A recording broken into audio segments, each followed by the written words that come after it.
even see the feel no more. No nigga keep it real no more. I don't love no more. I don't even show the steel no more. If I do, then you dead dolo. We don't kill no more. I don't even see the feel no more. No nigga keep it real no more. I don't love no more. I don't even show the steel no more. If I do, then you dead dolo. We don't kill no more. Wanna shoot like the film slow mo. No nigga keep it real no more. I don't feel no more. I don't even try to heal no more. If I do, then you dead dolo. We don't kill no more. Wanna shoot like the film slow mo. No nigga keep it real no more. I don't feel no more. I don't even try to heal no more. If I do, then you dead dolo. We don't kill no more.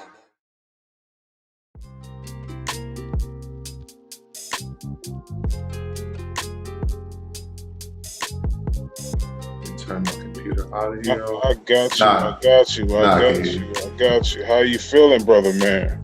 Good, man. How you doing? I'm alive and well. Living, learning, and earning is my slogan. Is my slogan. And just enjoying this beautiful outdoor day here in Minneapolis, Minnesota. Man, where are you at right now? Me, I'm downtown LA. Downtown LA, man. What's quarantine life like in LA? I mean, I stay inside most of the day, but it's kind of half and half. Like you can't shut down the city. So people are still busy, but you know, the air quality is better. Yeah. not as many people on the streets. That's what's up. That's what's up, man. This is something that I'm calling a Co Op. It's a space where I'm giving creatives, entrepreneurs, business-minded people who I've watched achieve some level of success, a space for them to share their stories, the ups and downs, and the nuggets of wisdom gained along the way is my like mission statement. So I appreciate you taking the time to be here, man. You are RP Hooks. My experience with you began with Tribe and Big Cats, man. What has happened in your life since that point in time to where you're at right now, man? Oh man, a lot. I mean, a lot since then has just been like more learning music and learning the business of everything. Because after Tribe and Big Cats, I started Black Space, which turned into Space, and now I'm just kind of working with a bunch of different artists, mainly producing.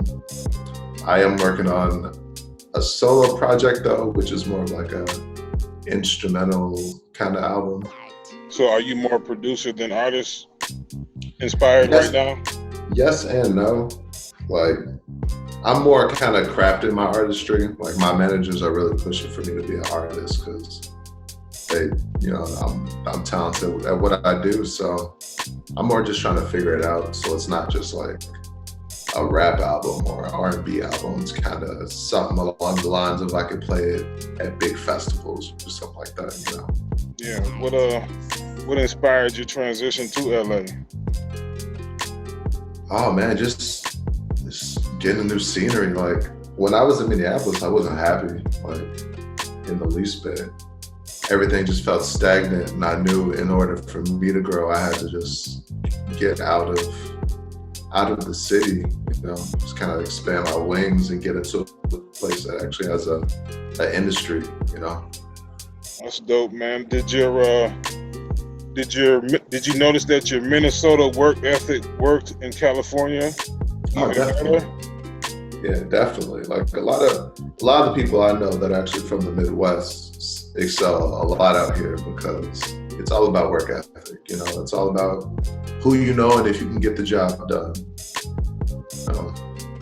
Absolutely, man. Like, what have you done? Like, what would you say are your biggest accomplishments, man, since you have dove into a whole new scene, a whole new set of obstacles, a whole new set of opportunities, man? What are like 4 things that you feel like you have checked off your list of things that you wanted to accomplish so far as an artist since moving to California?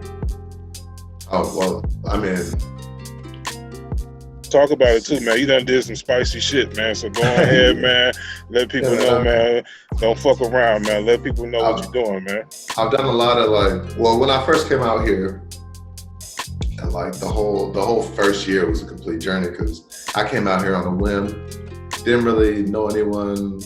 I had like a connection with the videographer, so I can kind of get like a video done or something to promote the labels, but I more or less I linked up with this dude named Bedrock through a Craigslist ad, and he was working mainly through Def Jam. So, you know, in a day I was just in the studio with, you know, big name artists, you know, from Tyga to YK Osiris to Iggy Azalea and all of them, you know. And from that, I'm just kind of like, I learned the ins and outs of it, you know. When you can get in a room with people, but if your business isn't right and you're savvy about the whole industry and how everything works isn't right, you're gonna get upset in the long run. You're gonna get kind of screwed over on some records that you may have contributed in and didn't exactly get credit for it. Can you say more on that? Like, what advice would you give somebody who might find themselves in that predicament right now? As good as anyone is musically, they have to know the business of this.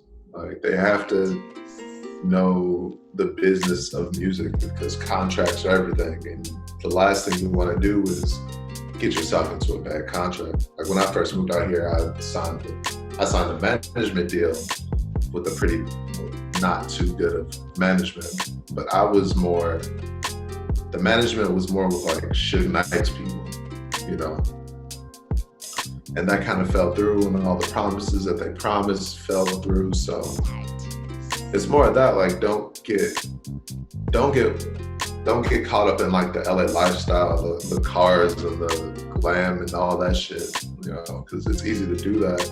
And a lot of people out here promise that because it's so easily attainable. Like there's just more money out here, so, you know. Be cautious. Proceed with caution.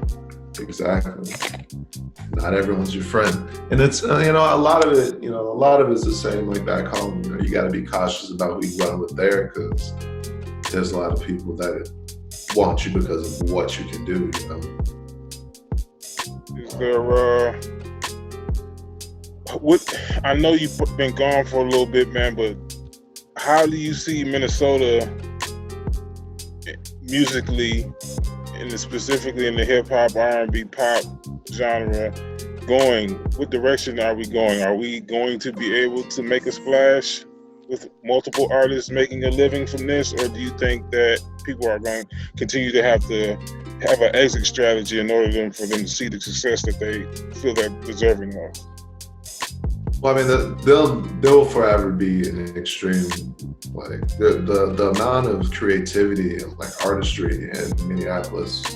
There's not a lot of cities I can compare to it. You know, I'll vouch for that too. Yeah, there just isn't. But the thing with Minneapolis is there really isn't an industry. You know, there's no A&Rs and like there's the radio stations, but radio gets you so far unless you're doing national radio runs, you know. So yeah, like there'll always be great artists in Minnesota and Minneapolis, especially, but it does take leaving to actually understand what's going on. Because in Minneapolis, it gets to being like a popularity contest because the city's so small and we're all so like close knit. And nobody wants to hurt anybody's feelings. Yeah. And nobody is really that open to sharing resources. Would you say that is accurate? Exactly, 100%. Okay. Is there any way we can change or shift that culture here? Yeah, I mean, like more people just have to be willing to use their time to work with artists that they feel can succeed. Like you never know what type of artists will pop off or what song you'll make in a night, you know? I've seen some of the biggest records get made in less than 30 minutes and never even thought that it was gonna do that, you know? So like you just have to focus on music and get your music out there. I feel like a lot of artists in Minneapolis don't put out enough music. Like what specifically have you had your hands in on that we may have heard on the radio or enjoyed in the club or something, man? What have you specifically touched? Last year, I can't talk about a lot of the albums last year, but some YK Osiris joints, a couple Tiger joints. This year I was working. Well, it just came out, but Nicole Richie put out a TV show on Quibi, and I helped with that. I helped with some Yandi stuff that would probably never see the light of day, unfortunately. But it's just a lot of stuff. Like, I'm still kind of getting my foot in the door and meeting people, but I'm just doing it I'm just trying to do it different, because I don't want to be stuck jumping from studio to studio. And I consider myself as pretty artistic, and I do want to work on movies, and I do want to write. And music is just like to get me in the door to do more things that you're interested in. It's a gateway. Yeah. That's what's up, man. Anything else you want to touch on, address, pinpoint before we get up out of here? Yeah, man. I mean, I recommend that a lot of artists from Minneapolis come out here to visit for at least like a month or something, just to see how things work. Because it's easy to get comfortable in the city.